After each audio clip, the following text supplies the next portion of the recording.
Changing the lore of the Lord of the Rings, introducing new characters, altering old ones fundamentally, and confusing timelines is one thing.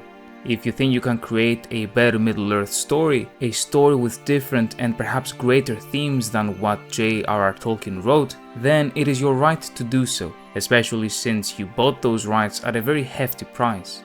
A change, however, that cannot easily be remedied if you wish to retain some resemblance to the Lord of the Rings and the intentions of the author is, of course, what you do to the Lord of the Rings himself, Sauron.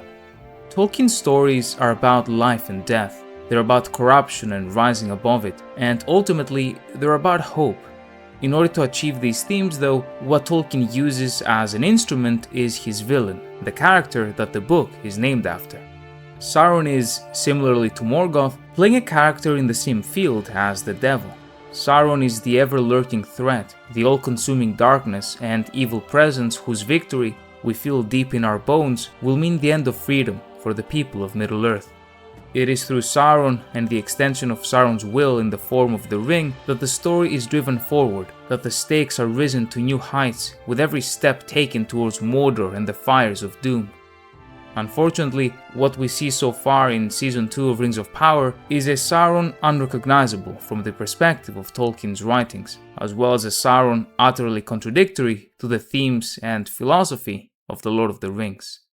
The season begins with an already infamous sequence of events that apparently unfolds in the very beginning of the Second Age, following Morgoth's defeat.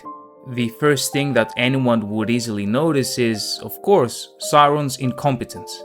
The future Lord of the Rings is unable to bring the orcs to his side and under his control, something incomprehensible if you're familiar with the work, and which actually has the opposite effect. Sauron, the great deceiver and seducer, emphasizes the fact that orcs may die in achieving his goals, and that this is a sacrifice he's willing to make. The orcs not only openly and very vocally oppose this, calling him a liar to his face, but they end up stabbing him so many times he physically dies and turns into something, after being somehow unable to predict that Adar would betray him during his coronation. There are a few problems with this, even beyond the character's on-screen incompetence. The reason why I used the word incomprehensible before is because Sauron was Morgoth's greatest lieutenant. This is acknowledged within the show in words, but not in action. Following Morgoth's defeat, Sauron was quick in consolidating power and existing as the only true way forward for the orcs and the corrupted men of Middle-earth. This went so far that Sauron would go on to declare himself a representative or speaker of the dark god Morgoth during the Second Age, until ultimately deciding to truly become a god king and declare himself Morgoth, or rather Melkor, returned. This is what his people served him as, and even more so, this is what they worshipped him as. The idea that the orcs would not only be disobedient, but stab him to the point of turning him into spaghetti is contradictory to Tolkien's vision, something highlighted in letter 183. When he found how greatly his knowledge was admired by all other rational creatures and how easily it was to influence them, his pride became boundless. By the end of the Second Age, he assumed the position of Morgoth's representative. By the end of the Third Age, though actually much weaker than before, he claimed to be Morgoth returned. Earlier in the letter, while discussing what the Lord of the Rings was truly about, Tolkien comments that it is about God and his sole right to divine honor. The Eldar and the Númenóreans believed in the One, the true God, and held worship of any other person as an abomination. Sauron desired to be a god king and was held to this by his servants. If he had been victorious, he would have demanded divine honor from all rational creatures and absolute temporal power over the whole world. While it is important to mention that these things became the most apparent in the centuries that followed the events of this scene, it gives you an insight into Sauron's psyche, as well as that of his followers. During the rule of Morgoth, his servants unquestionably followed him as their god, and in his absence, the only being closest to this godhood was Sauron, which easily explains the fact that the worship of Sauron, or Sauron in the name of Morgoth, was in fact the largest religion in the world by population. To summarize, Sauron would not have been so incompetent in bringing the orcs to his side and dominating them, even if this other character had existed in Tolkien's writings too, considering how doubtful it would be that Morgoth permitted the existence of any sort of player that could rival his powers. Obviously, Morgoth was too powerful to be overpowered by someone like Adar, but I would argue the same should have applied to Sauron as well. Not to mention that the orcs, in their evil, would have wanted to follow Sauron regardless. This brings me to another point.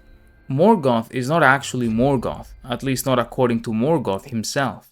Morgoth was the name given by Fëanor following the theft of the Silmarils, and it translates to the Black Foe of the world. Melkor, wishing to promote himself as king of the world, would not have called himself the Black Foe of the world, and neither would his servants. The same exact thing applies to Sauron, which translates to the Abhorrent One, an even worse name.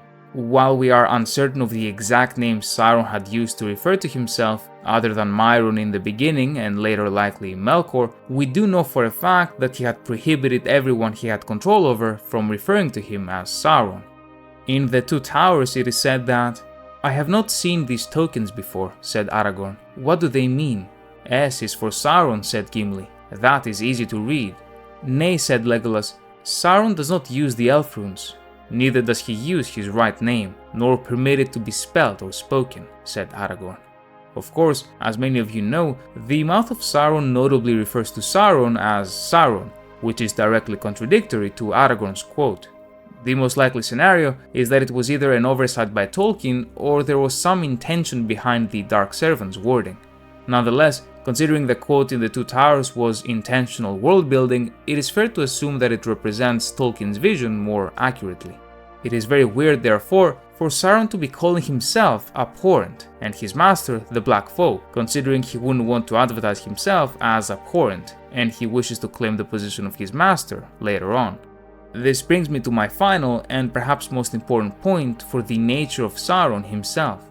During these first episodes, again and again, we see Sauron or Halbrand utter the word evil in reference to himself and his deeds. Sauron, in his eyes, is not evil.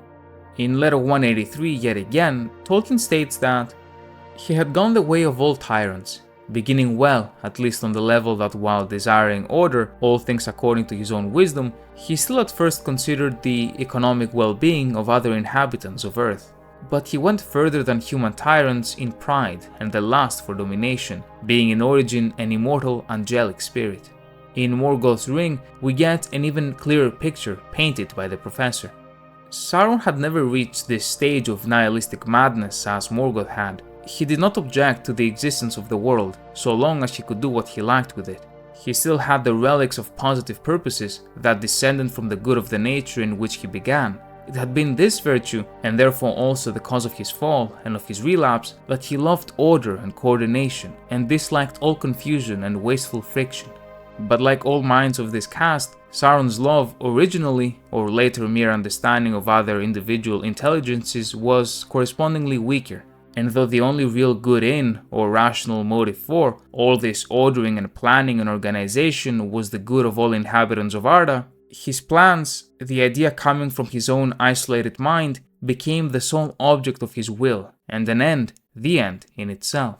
But his capability of corrupting other minds, and even engaging their service, was a residue from the fact that his original desire for order had really envisaged the good estate, especially physical well-being, of his subjects.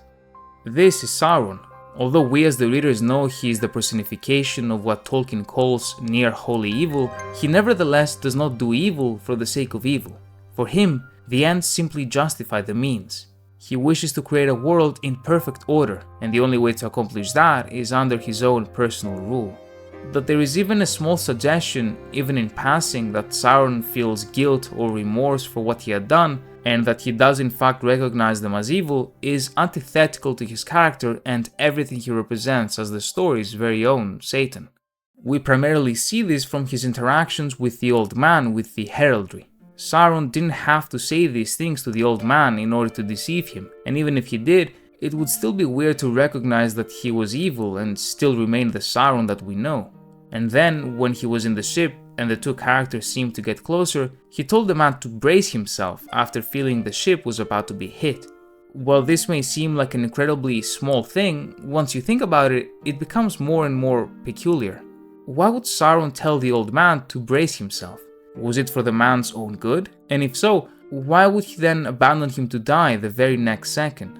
And this is one of the many examples in these early episodes of Sauron seeming exceedingly contradictory, at some point even saying, "I've done evil."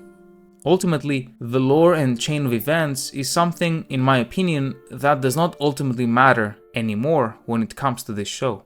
The writers, for better or for worse, have a certain vision that apparently requires significant changes to the source material and Tolkien's creative vision. None of us are forced to watch it after all, and I am happy for those who enjoy it. Where I do draw the line, however, is when changes are inevitably made through the aforementioned to the soul of what The Lord of the Rings is truly about. In the show, Sauron's domination seems to be some sort of hocus pocus, when in fact it is something very real. It is the bliss of sin, it is the corruption of power through greed for more, it is a story of a dictator who thinks he knows better, and ultimately a tale deeply connected to Tolkien's faith and the escape from the fall. And in this, Tolkien's Lord of the Rings, Tolkien's Sauron, matters. A massive thank you to my channel members, and thank you very much for watching.